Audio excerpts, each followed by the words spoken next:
سہیل عظیم آبادی کی تخلیقات میں سہیل عظیم آبادی کی تخلیقات میں ان کے 3 افسانوی مجموعے 4 چہرے، یہ آپ کو سوال کا جواب ہے، یاد رکھنا 3 افسانوی مجموعے کیا ہے؟ نمبر 1 4 چہرے، نمبر 2 الا اور نمبر 3 آدمی کے روپ۔ یہ 3 چیز آپ کو یاد رکھنا ہے، یہ ان کے افسانوی مجموعے ہیں، 4 چہرے، الا اور آدمی کے روپ ہیں، اور ایک ناول ہے، ناول کا نام ہے بے جڑ کے پودے، بے جڑ کے پودے ایک ناول کا نام ہے۔ افسانوی مجموعے کتنے؟ 3 4 چہرے، الا اور آدمی کے روپ، اور ایک ناول لکھا انہوں نے جن کا نام ہے بے جڑ کے پودے۔ ان مجموعوں کے علاوہ سہیل کے افسانوں کی تعداد، سہیل کے افسانہ، اس کو افسانہ پڑھیے گا، سہیل کے افسانوں کی تعداد 125 تک پہنچتی ہے، یعنی 125 افسانے لکھے اور 3 افسانوی مجموعے، کئی افسانوں کو ملا کر ایک مجموعہ بنایا انہوں نے، تو اس طرح کا 3 مجموعے، اور ہر مجموعے کا الگ الگ نام رکھا، ایک کا نام ہے 4 چہرے، دوسرے کا نام ہے الا اور تیسرے کا نام ہے آدمی کے روپ۔ اور ان مجموعوں کے علاوہ انہوں نے سہیل عظیم آبادی نے تقریباً 125 افسانے لکھے، 125 افسانے لکھے ہیں۔ سن 1980 عیسوی میں سہیل عظیم آبادی کا انتقال ہو گیا۔ سہیل عظیم آبادی کا انتقال کب ہوا؟ سن 1980 عیسوی میں۔ اور ان کی پیدائش کب ہوئی؟ فٹافٹ کمنٹ کر کے آپ بتائیے۔ تو ناظرین، جیسا کہ آپ نے دیکھا سہیل عظیم آبادی کے بارے میں، حیات و خدمات کے بارے میں ہم سب نے جانا۔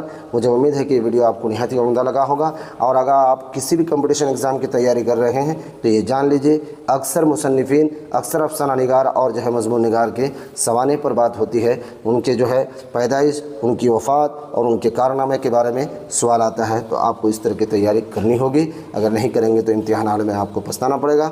تو آئیے ملتے ہیں اگلے ویڈیو میں۔ اس سے پہلے میں آپ سے پھر ایک بار درخواست کرتا ہوں کہ آپ اگر ابھی بھی میرے یوٹیوب چینل کو سبسکرائب نہیں کیے ہیں تو پلیز ایک بار سبسکرائب ضرور کر لیجیے اور اپنے دوستوں کے پاس شیئر کیجیے۔ خدا حافظ۔